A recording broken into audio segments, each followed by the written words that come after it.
people to join.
Hi everyone, we're just going to give it another few minutes and then we'll start, okay?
Hi everyone, we'll just wait one more minute. Thank you for those who have just joined us.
Okay, we're going to get started. So good afternoon, everyone, and thank you again for joining us. Today's webinar is called Blockchain and Cryptocurrencies, Unraveling Their Role in Cybercrime, and we're going to begin. Let me pass over to Praveen, and he will take it from there. Thank you, Praveen.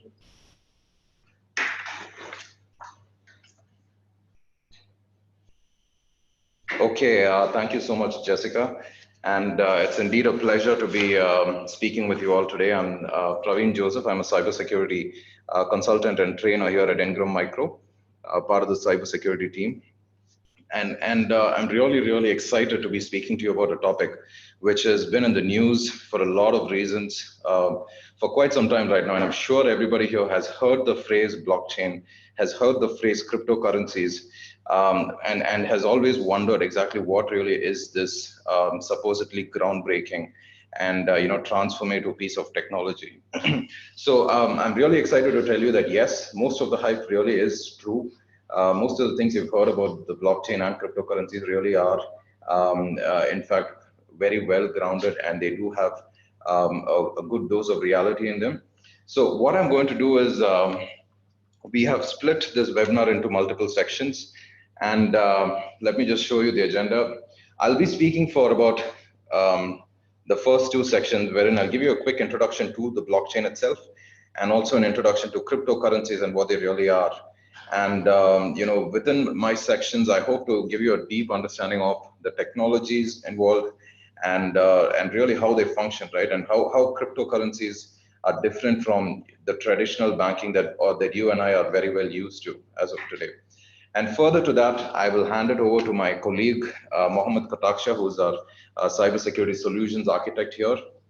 And Mohammed is going to explore how blockchain and cryptocurrencies per se are playing a very critical role in cybersecurity. Now, many of you would have seen, as part of cybercrime and as ransomware attacks, like for instance, WannaCry, commissions or payments were being solicited in Bitcoins. Okay, now many of us would have a basic understanding of Bitcoins and how they are related to cryptocurrencies per se.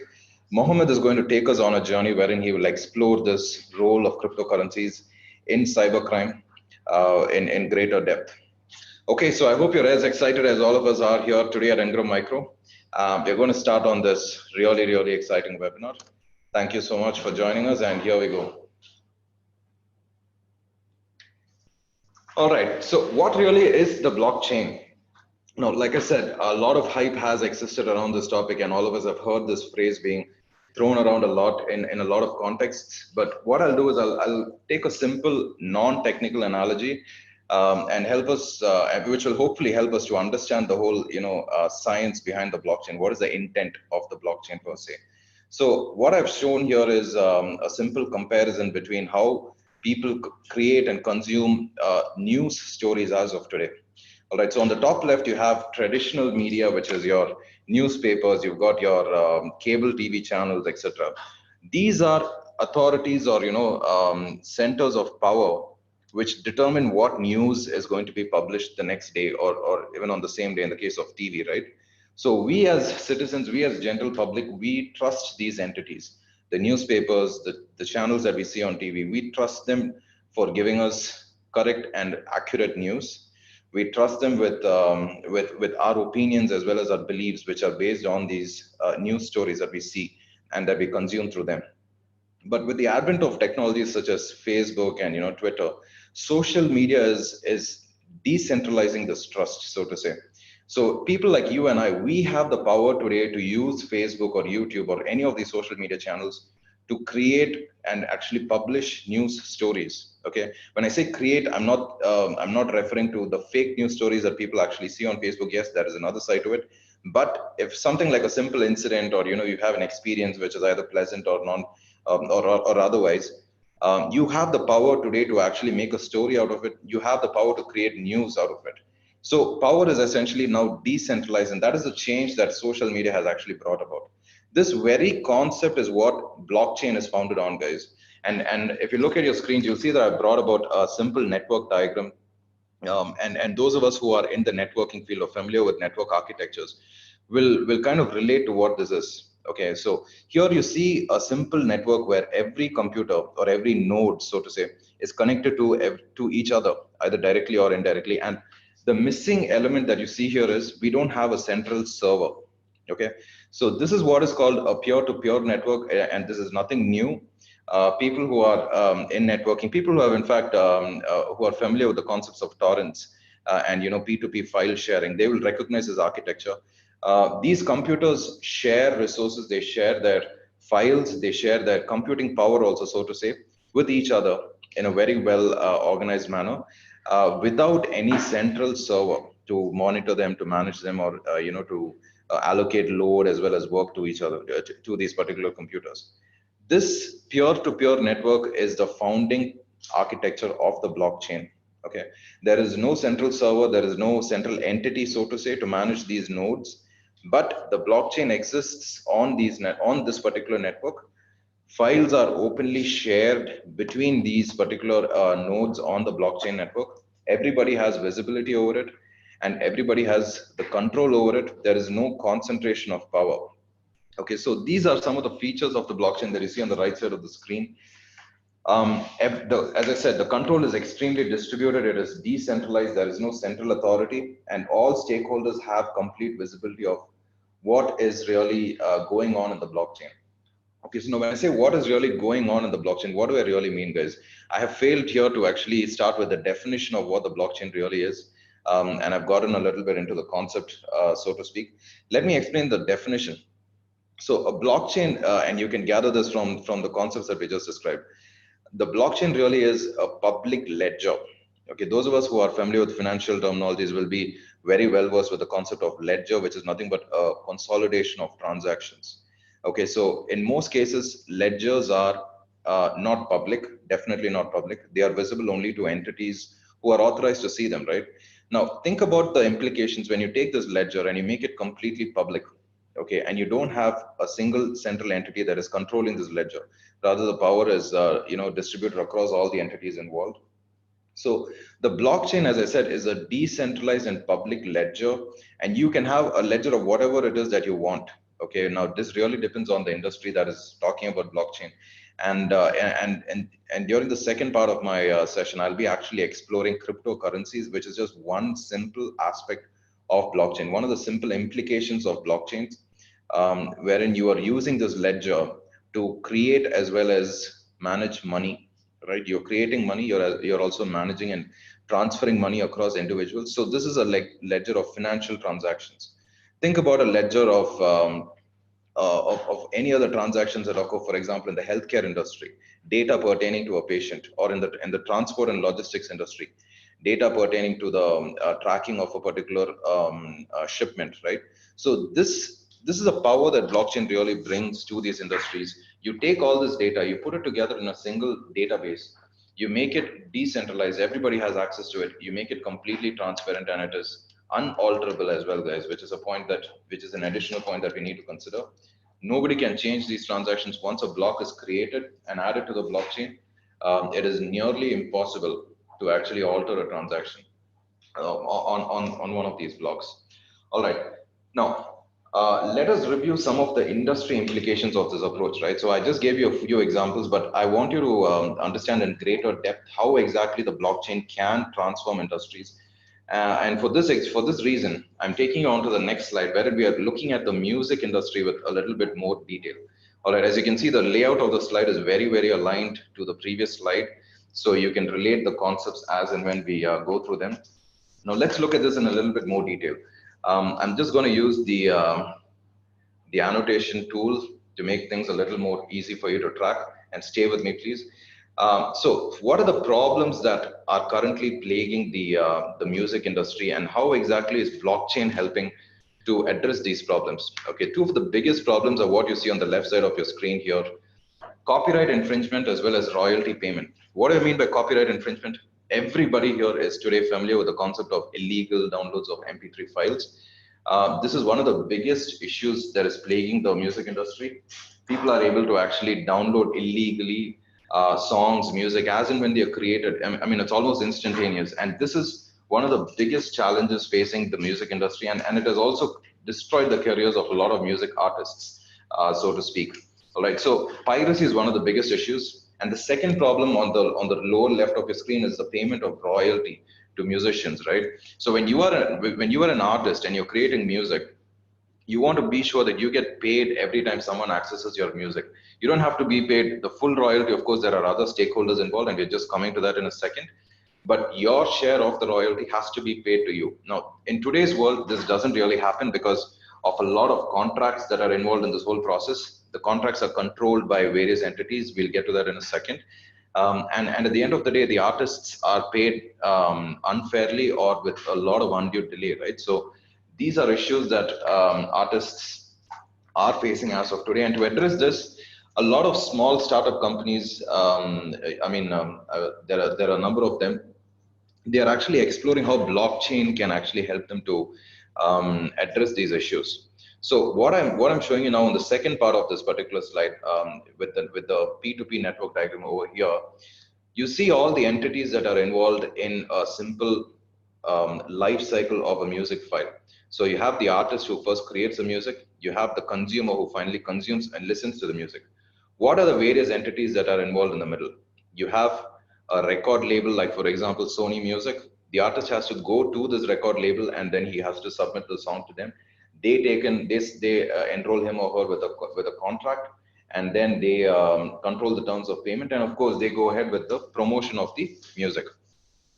Artists also have the option of going directly to digital service providers, like for example, iTunes or Spotify. This helps them to bypass the record label and give them a little bit more flexibility and control. This is also yet another player in the whole field. There is also a possibility that a filmmaker will approach an artist and tell him or her, hey, I want to use your songs in my movies, and this is how I'm going to pay you for it, right? So that is also possible. And lastly, you have the music pirates. These are the illegal players on the field. They download these files illegally, the music files illegally, and of course, the artist has absolutely no control over them. Okay, so these are some of the issues that are plaguing the music industry, so to speak, today. How can blockchain help them to help us to address this? What blockchain is proposing is the creation of what we call a smart contract. Okay, so a smart contract is a term that you will hear in a lot of literature when you read about the blockchain. This is the binding principle through which organizations or industries per se can actually exploit blockchain to transform the entire processes.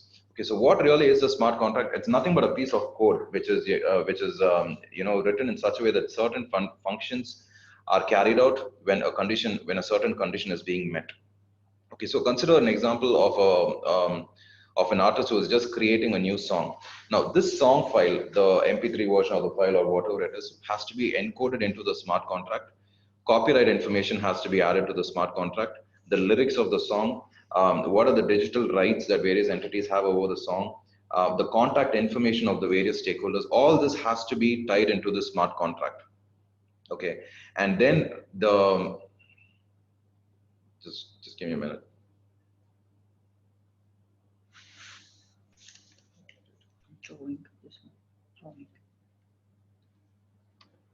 Yeah, sorry for that. And then the smart contract has all these terms and conditions built into it. And then the conditions for payment are also built into the smart contract. So when a certain condition, like for example, this consumer has downloaded the song or he is streaming the song from a certain website, when this particular condition is met, all the various stakeholders are paid out according to their relevant licenses or as per the terms of royalty. Of course, music pirates will not be allowed into this whole stream because, as I said, the blockchain is unalterable. Music files cannot be accessed or modified without permission. So entities who are not authorized in this whole process can under no circumstances download or access these files. So you have distributed control, which is the decentralization of power. All these entities have equal and clear visibility over the transactions pertaining to music files. Everything is transparent to them, and of course, files are not alterable. They cannot be misused. They cannot be reused without authorization of the stakeholders. Perfect, guys. So I hope this example set things in a little bit of context. What I'm going to do is I'll take you to another example just to throw a little bit more light into another way of looking at things. Take the example of the education sector. Now, this is yet another sector where the blockchain can bring in some transformations. What are the problems? I'm going to use the same syntax. What are the typical problems that exist as of today? We have centralization of power. Now, most of the power lies in the hands of the university, and of course, most universities are regulated. But when a single student is, has a dispute or any other disagreement with the university, most of the power really does lie in the hands of the university as of today. And there is another issue of fraud being carried out by students. What do I mean by this? People or students per se actually create fake certificates, fake degrees, inaccurate reporting of their test scores, etc. And they use these documents for job applications or when they're applying for admission to other universities, etc. So these are two major problems existing in the education sector today. And how does a blockchain help us to address this? Let's take a look. What the blockchain proposes is the creation of records. The creation of records represented as blocks, and each of these records has details on the complete educational history of the student itself. Okay, so this your test scores, your degree attestation, your performance at work, your project reports, all this will be recorded and stored on the blockchain.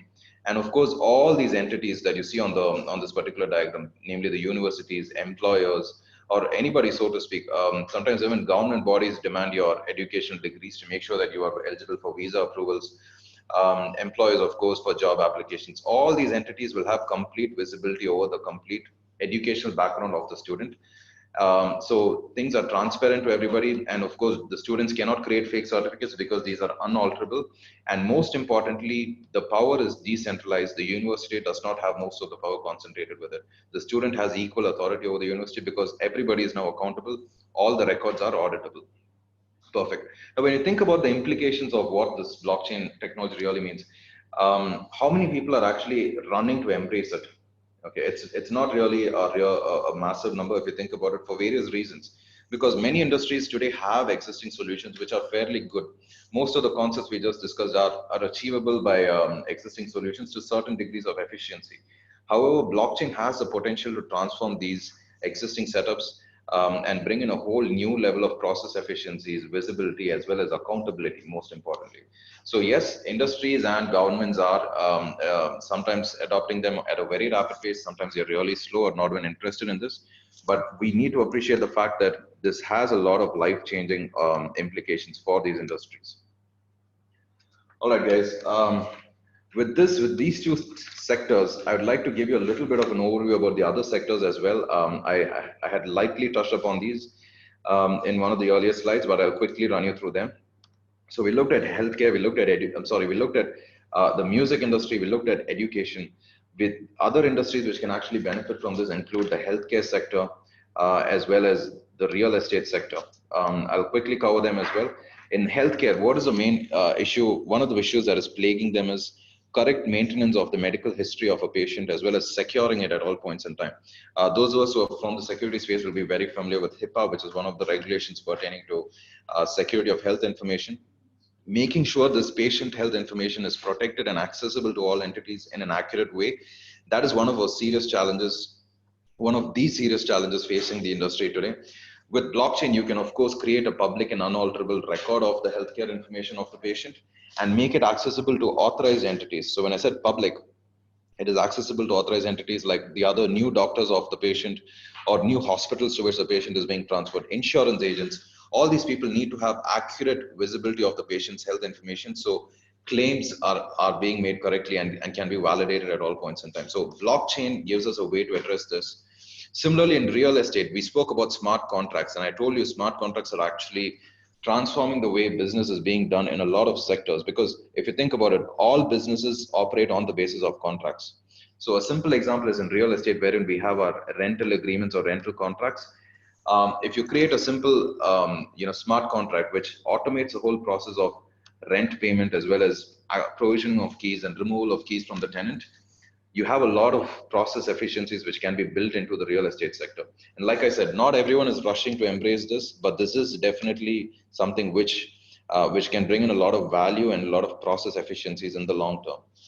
Again, transport and logistics as well as travel, these two sectors are kind of interrelated because they are concerned with the movement of goods and persons. The principle essentially is the same, using a single identity through which one can track either a shipment in transport and logistics or a passenger in travel. This is how blockchain can actually be used to share information, real-time information pertaining to an entity across various sectors, across various entities.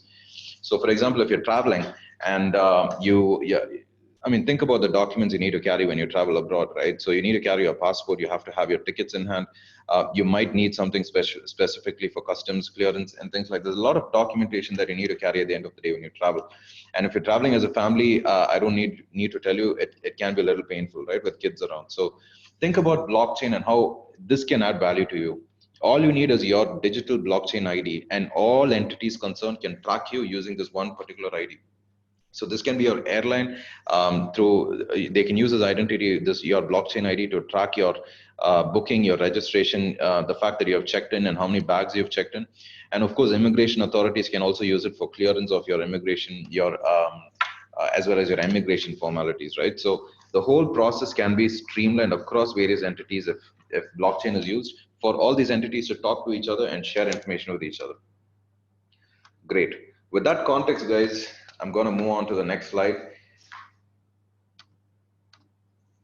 Like I said, not all governments are or industries per se are rushing to embrace blockchain, but yes, a few of them are definitely ambitious enough to be in the forefront. Dubai is one of the leading countries, one of the leading emirates in the world, which is ambitious enough to be a pioneer in the space of blockchain. They have in fact published that they want to be a fully blockchain-enabled government by the year 2020, and banks like Emirates NBD have already started integrating blockchain into their checks. Europe has also been no exception. In fact, the European Commission, with the executive body of the EU, they have actually approved a proposal, proposed the establishment of a blockchain observatory, which will be funded at 500 million euro. So this is quite a significant development, and essentially what they want to do here is see and find out how blockchain can be used to improve performance at public bodies, and also at the end of the day improve the lives of citizens in the EU. Okay, the US is also not far behind. The Department of Homeland Security has granted $1 million as a grant to one of the blockchain startups. And of course, government agencies such as the Pentagon are exploring how blockchain can be used to improve their business processes and bring in value at the end of the day. Japan is another country which is extremely ambitious in terms of blockchain adoption. In fact, a project has been announced which concerns the exploration of blockchain and cryptocurrencies, essentially, concerning the top 3 banks in Japan. And Bitcoin has been adopted as one of the legal currencies in Japan. Right, guys. So with that, let me move on to the second section of my presentation, wherein I'm going to talk a little bit about cryptocurrencies. Now, during the entire course of my presentation so far, you would not have heard me use the term Bitcoin until the last slide when I just said that Japan has legalized Bitcoin as one of their currencies.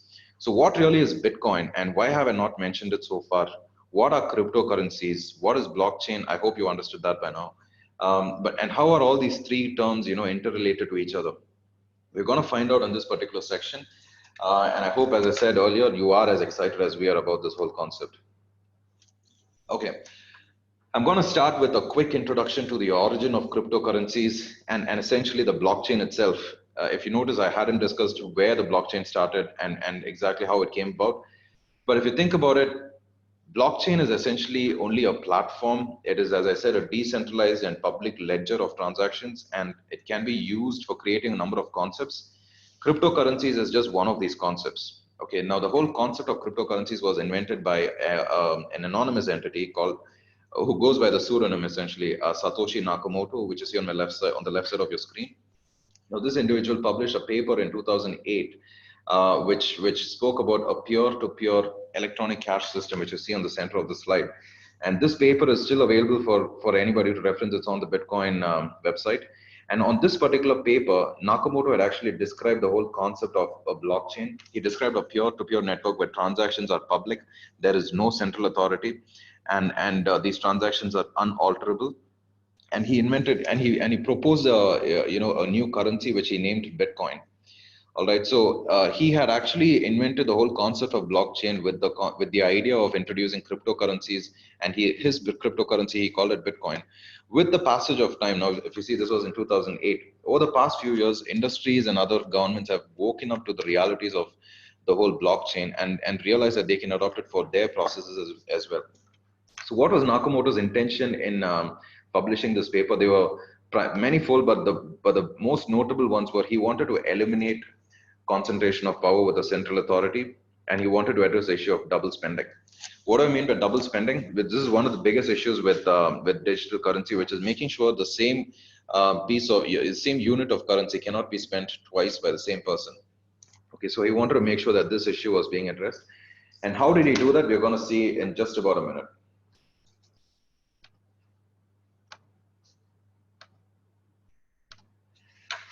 What really are cryptocurrencies? Okay, now this slide reiterates many of the points that we just discussed, guys. The whole concept of Bitcoin is something which is completely virtual.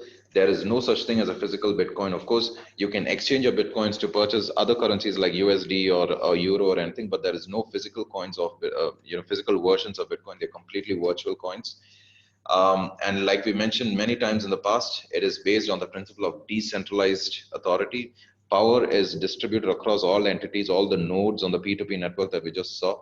We don't have a central authority. We don't have a bank or a regulatory authority. And since we don't have a regulatory authority, anybody can join the Bitcoin. It is completely permissionless. So irrespective of whether you've got a criminal background or you've got 3 court cases pending against you, it doesn't matter.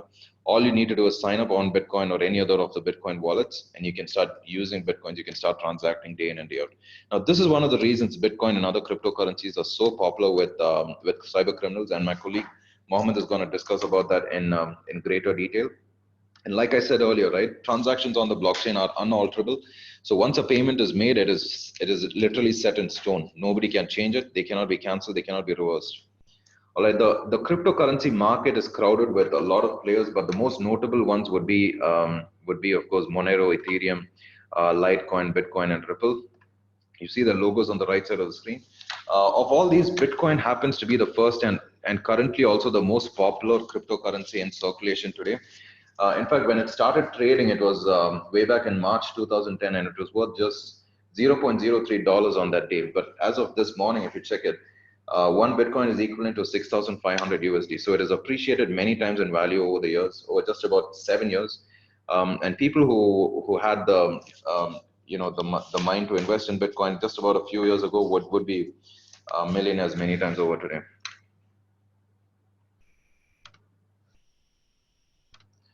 All right, guys, with that, I'm going to take you down to the next slide, wherein I'm quickly going to compare cryptocurrencies with the traditional banking that you and I are used to. Okay, so this column on the left talks about traditional banks. Most of us or all of us here today have a bank account, and we are used to the fact that we have to trust the bank to safeguard our money. So traditional banking is built on the foundation of trust, whereas cryptocurrencies are founded on math. It's basic cryptographic algorithms and mathematics. There's no up or down about it. It's very simple and straightforward. And of course, the central bank of a country controls the supply of currency for that country. They create a deficit or they create a surplus depending upon the economic situations of the country. Whereas with Bitcoins, supply is fixed, and it is estimated to be 21 million Bitcoins by the year 2140. So there is a mathematical way in which the supply of Bitcoins is limited. We'll talk about that in a bit. And of course, coming down to transactions, you can reverse your transactions in case you have been scammed or you're the victim of a fraud activity. Banks can actually reverse the transactions for you, and definitely the transactions are discreet. They are known only to the entities involved and of course to the bank. No, they are definitely not public. But with Bitcoin, like I said, the transactions are irreversible and everybody on the network has access to view these transactions. Which brings us to the next question. If I transact on the Bitcoin or any other cryptocurrency network, does everybody get to see how much money I'm holding or what money I'm sending to others and back?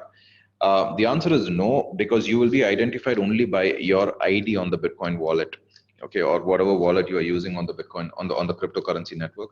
And this ID does not have to be tagged to your other real identities, right? So this is where the element of anonymity is built in.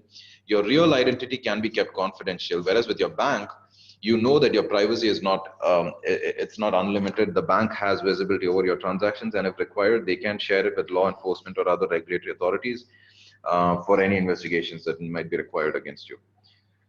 Perfect.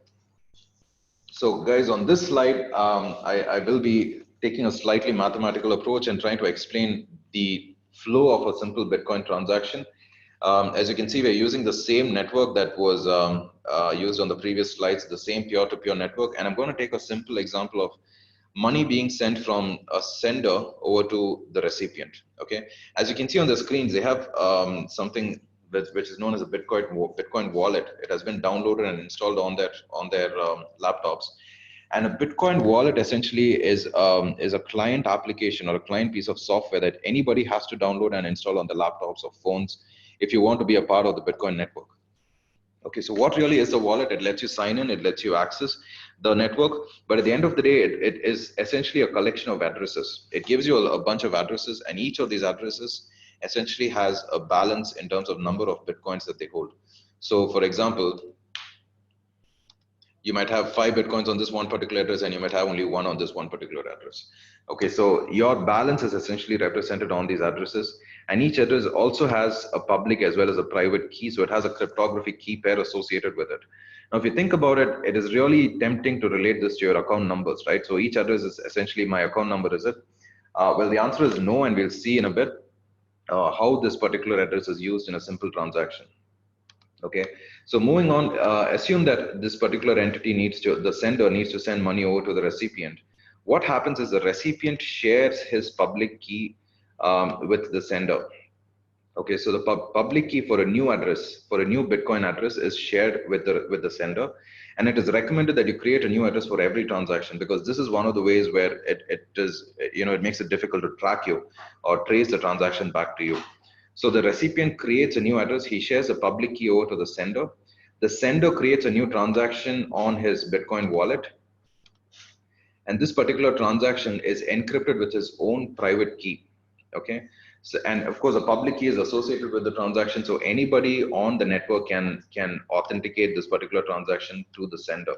So if to quickly recap, the recipient had shared the public key of his address over to the sender. And the sender had actually created a new transaction and encrypted it with his own private key. Okay, the public key is still associated with it. Now, this particular transaction has now been created and it is floating around on the network. What happens next? This is where the whole magic of the Bitcoin network comes in, wherein you have something called a miner. Okay, now miners are entities who are responsible for validating transactions, confirming them. And on the next slide, I'm going to talk a bit more detail in what they do. But essentially, what they do is they consolidate transactions. So you have transaction number 1, you have transaction 2, 3, 4, for example. All transactions that happen within a 10-minute window, they are consolidated and they are hashed. Okay, so you create a hash value of each transaction, you consolidate them again, you create a consolidated hash, and finally you arrive at a single unique and consolidated hash function. And this is what is known as a Merkle tree of transactions. Guys, if you're not familiar with the concept of hashing, it is a process of converting a piece of data which has any variable length and taking it and converting it into an alphanumeric string of a fixed length. Okay, now this is a one-way function and it is very, very difficult to reverse it. Okay, so this is one way in which you can create consistency in your data files. You can make sure your hash has a consistent and fixed uniform length. Also, you have a way of making sure people have no way of reverse engineering what you have done to your data. Okay, so it's a great way of protecting integrity of your data files, and this is essentially where your transactions integrity is protected. They cannot be altered. But wait for it. There's a little bit more detail that comes in. So you have the hash value of all the transactions within a 10-minute window, which is consolidated into this one single hash you see here. The previous block, which is the latest block added to the transaction, added to the blockchain. Let's assume that is this block. The hash of this particular block is also taken. Okay. And then there's something else called the proof of work, which is where the Bitcoin miners come in. I'm going to take you to it in a minute on the next slide. All these entities, these 3 entities, go into the creation of the new block. So as you can see, the block has all the transactions that happen in a 10-minute window. it has a reference to the previous block. Now, this is extremely important because this shows how the blocks are interrelated to each other. They are intertwined. Each block is directly related to the subsequent one. So reverse engineering these transactions, trying to alter a transaction that happened, let's say yesterday, would require you to alter all the blocks that have been newly added to the blockchain since yesterday, and that is almost near impossible. Like I said, hashing is nearly impossible to reverse engineer, right? Right. So this is how once a new block is created, it gets added. The green block that you see here, a new block is created on the blockchain. It has all the transactions that you see. All right. Now, in the interest of time, I'm quickly going to jump out to the next slide. I mentioned about hashing. I'm sorry, I mentioned about mining. What really is Bitcoin mining? And I have to spend a little focus here because this is essential or crucial to the whole structure of the blockchain network itself. So what really is mining? I told you this is one of the components that goes into the creation of the block. Mining is a process of confirming a transaction and also creation of new Bitcoins. If you remember, I said that the supply of Bitcoins is limited to 21 million Bitcoins, and it is expected to be reached by the year 2140. So we still have about 123 years to go, I think. But at the end of the day, how this happens is it is done through the process of mining. Who does mining? Anybody. Anybody can be a Bitcoin miner. All you need is really, really good computing power. A computer which has, let's say, an ASIC chip with really good RAM and good memory, because believe me, the process of mining is really, really computing intensive of your computing power. And of course, you should have an understanding of how Bitcoins work and a little bit about math as well and cryptographic algorithms. So essentially what happens is in mining is, you remember this value hash 1234 from the previous slide, which is a hash of all your transactions. It is subjected to a hash function, and a random value called the nonce is added to it. Okay, so this randomness makes it a little more complex because this random value plus the hash of your transactions, when it gets hashed, the output has to meet a specific condition. It has to have, for example, a specific number of zeros. Miners compete with each other to identify what is the nonce, the box in red, which nonce is going to give you this desired output. Okay, they compete with each other.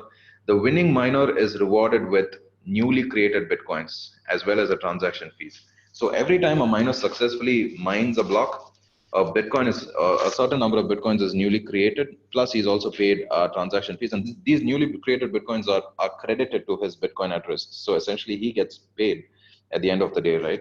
So the math of it is a little difficult to get at the first instance. So I'll quickly reiterate: the hash of the transactions plus a random value called the nonce is subjected to a hash, and the output has to meet certain specific conditions. Okay, so this way you have miners who are verifying your transactions. They compete with each other. So again, there is no concentration of power, and plus you have new Bitcoins being created, guys. So the whole beauty of it is the way in which everything is distributed across entities. And you don't really need a central bank. You don't need a single authority to control it. This is how cryptocurrencies work. Think about the implications for your industries as well, and think about how this is actually going to help in cybercrime. Okay, with that context, I'm going to hand it over to my colleague Mohammed to take you through the role of cybercrime, the role of cryptocurrencies in cybercrime. Thank you, guys, and I'll reiterate: if you have any questions, please do feel free to type them in. We'll have a specific section just for your questions. Thank you so much. All right, thank you, Praveen.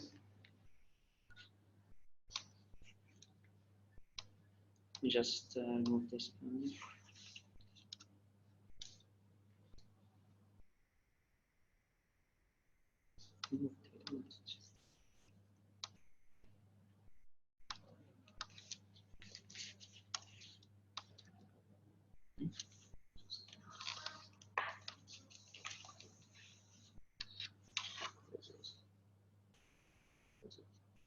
It's the same one.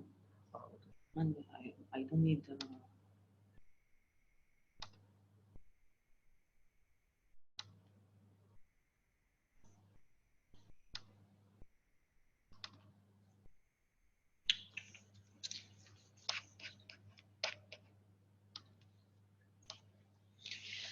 All right, guys.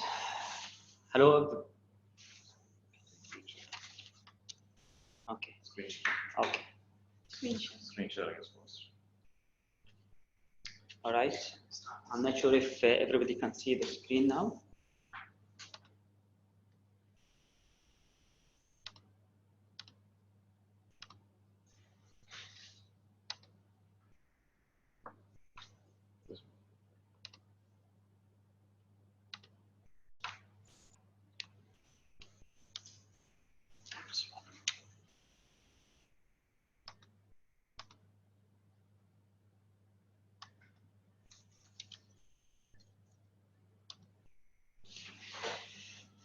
All right, everybody. Thank you for your time and thank you for listening. I hope the presentation have been informative for you so far. I'm going to try to expedite my presentation a little bit so we can make it to the 1 hour. So basically, I'm going to divide my presentation into 2 sections.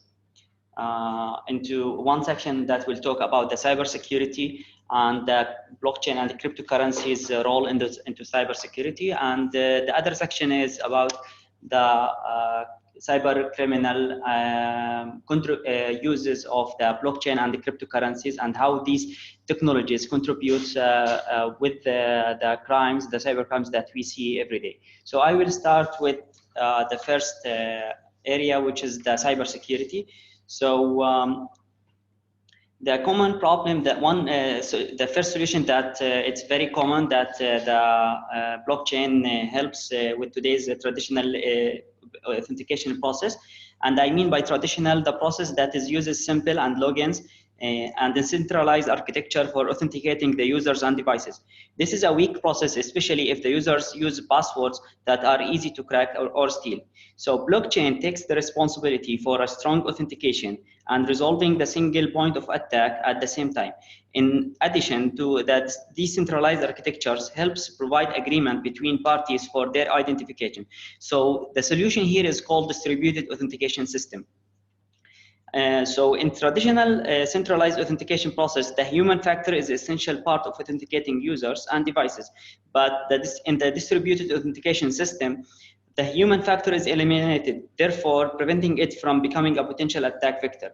The distributed authentication system is authenticating users and devices without the need for a password by leveraging distributed public key infrastructure, also known as a distributed PKI, to authenticate the users and devices. So instead of a password, it gives each device a specific SSL certificate, and the certificate is managed over the blockchain platform. And this makes it virtually impossible for malicious hackers to use fake certificates for the authentication. So the second solution or example of the blockchain application in the cybersecurity is regarding the well-known messaging applications that we all deal with, like WhatsApp, Facebook Messenger, and WeChat, etc. So none of these applications effectively protect the metadata of the communication. When I say metadata, I mean basically the information about who's communicating with whom. So secure anonymous messaging is the application from blockchain or that was built on blockchain technology that is use blockchain decentralized architecture, which cannot be censored or controlled by any single source. In addition, communications of metadata is scattered throughout distributed architecture and cannot be gathered at one central point, reducing the risk of surveillance through such digital fingerprints. So, and also blockchain can help us in protecting against DDoS attacks. So that is happening by using a combined utilized bandwidth of connected computers around the world to make the website of a web application or a website running faster and protect them from any DDoS attack. So in other words, the DDoS attackers cannot attack the website because it doesn't reside on a server or a cluster of servers. Instead, it's running on a large number of servers distributed around the world. So it will make it very difficult to the attacker to target their attacks to a specific cluster of servers. So in return, usually in such platforms or DDoS protection solutions, the contributors or the service providers that is contributing in carrying on the bandwidth or the throughput of these services or servers are paid for their services using a marketplace that is built on that or inside that blockchain platform. The first solution that I'm going to talk about, or the area that blockchain can help in cybersecurity, is protecting against fraud. So companies can save billions of dollars with fraud protection using blockchain. And that is to combat reporting fraud such as overstatement of revenues. So in addition to continuity, irrevocability, and irreversibility of blockchain nature, the blockchain ledger could prevent management from creating fictitious transactions or backdating options. So this will help, the auditors and the forensics accountants to access and to examine the transactions and make sure that everything is working without any fraud. Furthermore, the risk of receiving checks without sufficient funds can be avoided. Therefore, blockchain is not only increases the chance of detecting fraud, but also pressure management to reduce earnings manipulation. So with this, I ended the section about how blockchain and cryptocurrencies contribute or help in achieving cybersecurity. So now I will move to the next section, which is talking about the cybercriminal and cybercrimes and how they are using blockchain and cryptocurrencies technologies in their acts. So the first crime that I'm going to talk about is the ransomware. Which is, this is a well-known for everybody. Almost everybody heard about ransomware, especially recently. So with the blockchain and the cryptocurrencies are getting popular, criminals have started taking advantage of that ransomware. And since the payment of the cryptocurrency is anonymous and private, so the criminal identity cannot be disclosed. So this is a perfect choice for criminals to be used for the payments of their ransom crime. So therefore, the users or the victims will not know who's attacking them.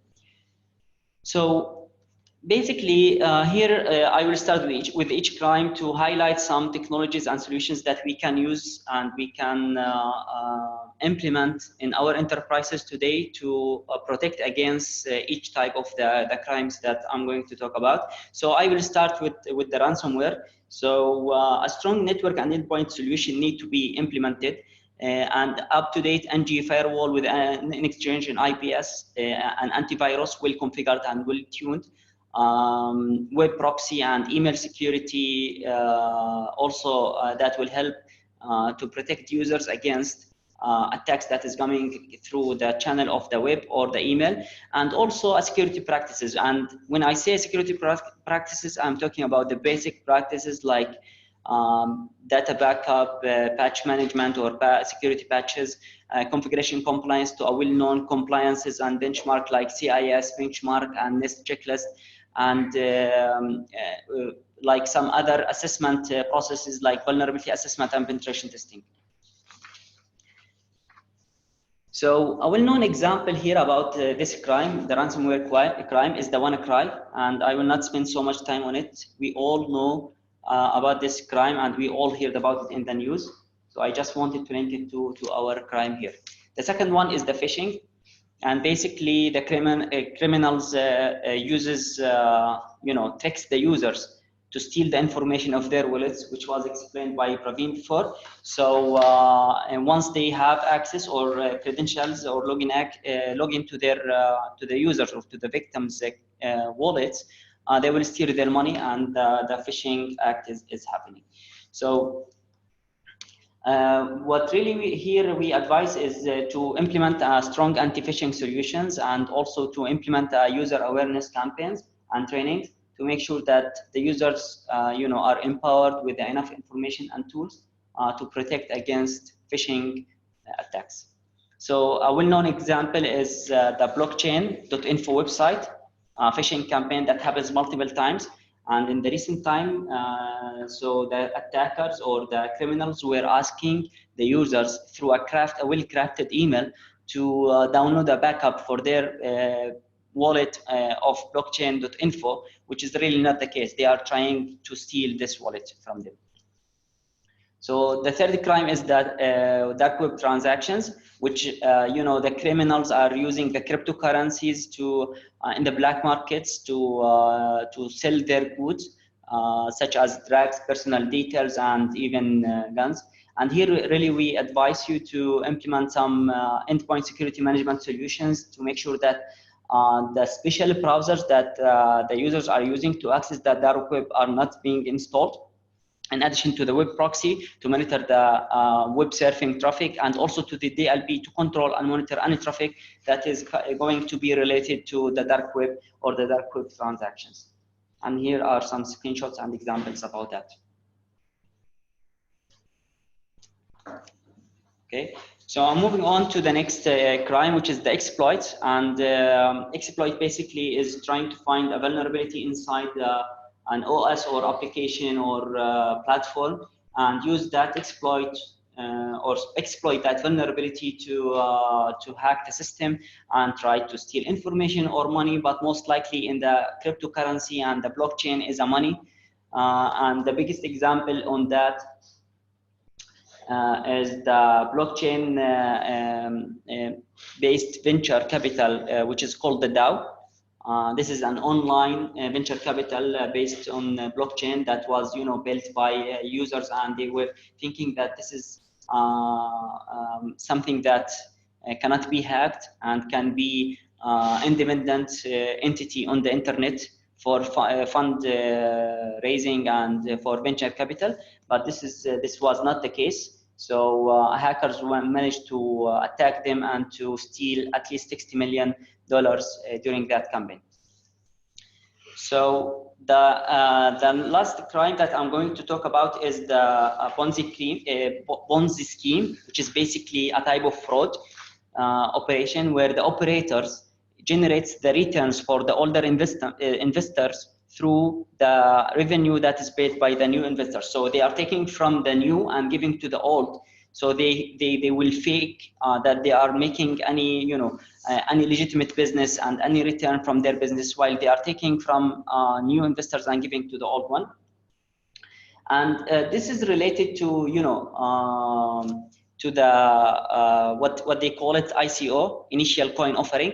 So recently we have noticed that so many ICOs happening are turned to be Ponzi scheme, and the biggest example is the well-known OneCoin platform, which was claiming to be the next Bitcoin as a cryptocurrency, but it turned out to be a Ponzi scheme. So I hope that you enjoyed so far the information about the cybersecurity and the cyber crimes related to blockchain and the cryptocurrency. So I'm going just to quickly go through our portfolio that is, protecting against these cyber crimes that we talked about. And here I'm listing the information, or the technologies that we mentioned during the slides, and I'm linking them to the vendors from Ingram Micro profile. So as you can see, for example, Cisco is covering multiple network APT endpoint, NG firewall, and web proxy, email proxy, etc. McAfee, they are covering network and endpoint APT. They are covering NG firewall, antivirus, web proxy. Symantec covering multiple products, and so on. And since I mentioned about best practices about the vulnerability assessment and penetration testing, I just wanted to remind you that Ingram Micro, as a value-added distributor, we distribute our products and solutions along with services and training. Services that can be either assessment services or consultancy, or either a remote managed services to manage your security ecosystem or your customer security ecosystems. And trainings that can be not vendor related, that can be cybersecurity related training, starting from the foundation till the deep and expert level trainings. These are the details of the services that we have. Assessment and consultancy and managed services. So please, if you have any question about these services or the trainings, here are the slides of the detailed training. Please let us know, and we will be more than happy to answer that. So I hope this has been informative for you, and with that I end my presentation, and I will leave you now with my colleague Vikram to give you some updates and about our recent initiatives. Thank you for that, Mohammed. Hello, everybody. This is Vikram here, and I handle the business support activities for the cybersecurity business unit. So I'm just going to quickly take you through our recent initiatives and activities. Now, as you can see here, we have the Ingram Micro Cloud and Security Summit which is happening from the 19th to the 21st of November, which is basically next week, first half. If you've already bought your tickets, we look forward to welcoming you there. But if you haven't, you can still buy your tickets at http ingrammicrocloudsummit.me. We have very few spots remaining, so please go ahead and buy your tickets. At the summit, you will be able to attend multiple keynote sessions and breakouts on both domains, cloud and security. So yeah, very interactive. Looking forward to having you there. We're also pleased to announce the launch of our monthly cybersecurity newsletter. It's going to be called the Ingram Micro Cyber Bite. A lot of you would have already received the first edition of it.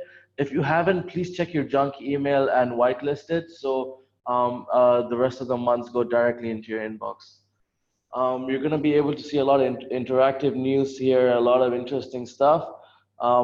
Please do whitelist it. Our next announcement is the Ingram Micro cybersecurity website. You can access it at security.ingrammicro.com. It is live.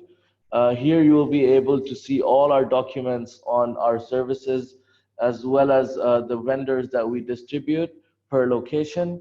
You'll also be able to book sessions with our consultants. So please do go ahead and have a look there and get back to us if you need anything. We're also doing a lot of enablement sessions as to what we have on offer as the cybersecurity business unit. As you already know, we do a lot of assessment services, consultancy, and training in terms of cybersecurity. So please do get in touch with us and we can set up an enablement session for you, either on premise if you're available in the UAE or through WebEx. We're also still offering our free public discovery report. This is a free of cost service that we're offering to you for 2 of your end customers. In this report, you'll be able to see all the publicly available information about the organization. So do let us know if just with the name of the client, and we can make these reports for you. Finally, our cybersecurity trainer is conducting free foundational trainings on cybersecurity. This will include trending topics such as ransomware and phishing, as well as basic do's and don'ts when it comes to cybersecurity. So do get in touch with us. I'm going to put our contacts on the next slide so you can drop us an email and we can definitely take care of that for you. That's all in terms of activities.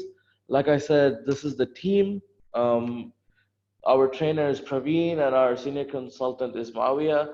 Muhammad just joined us as our cybersecurity solution architect, and we have Jessica doing the marketing, as well as me, Vikram, on the business support. So yeah, get in touch with us in case you need anything, and we can definitely take care of your requirements. Thank you. Okay, so thank you everybody for staying with us for the webinar. If anyone has questions at all,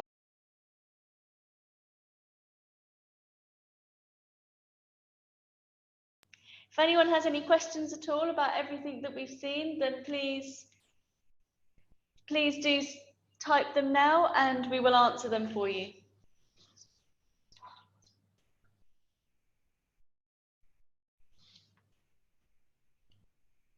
So we'll just wait a couple of minutes for some questions to come in.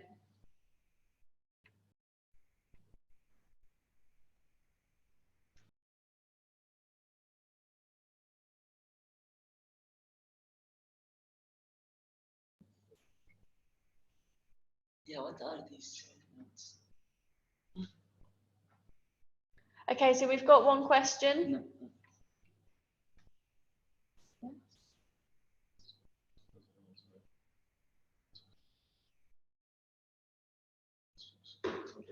Okay, so Praveen's going to take over for this particular question. Sure.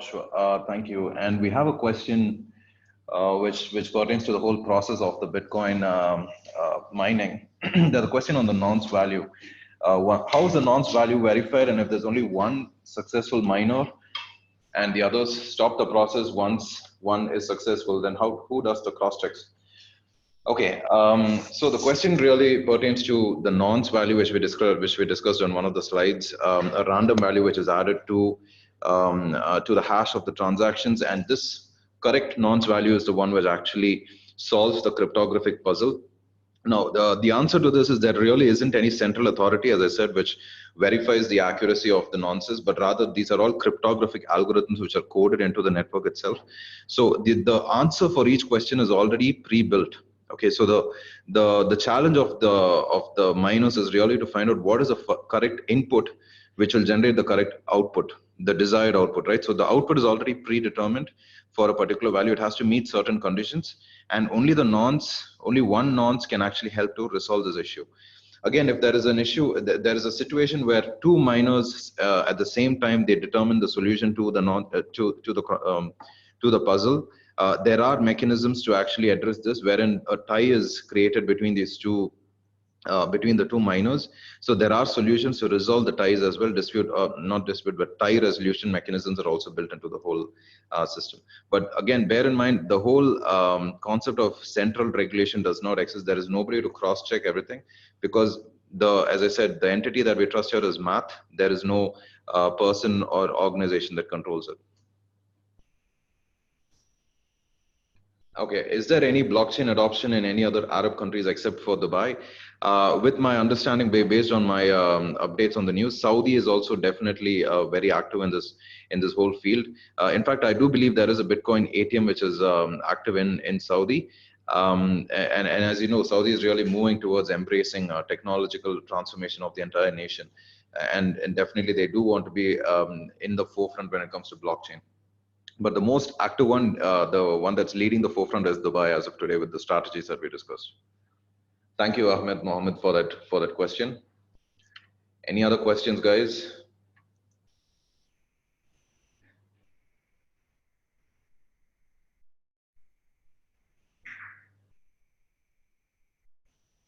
Okay. All right, guys. I think we'll wrap it with that. And if you have any further questions, do feel free to write to us. You have our contacts up on the slides. Thank you so much for your attention and for your time. On behalf of the entire Ingram Micro cybersecurity team, this is Praveen Joseph, and we're signing off. Thank you.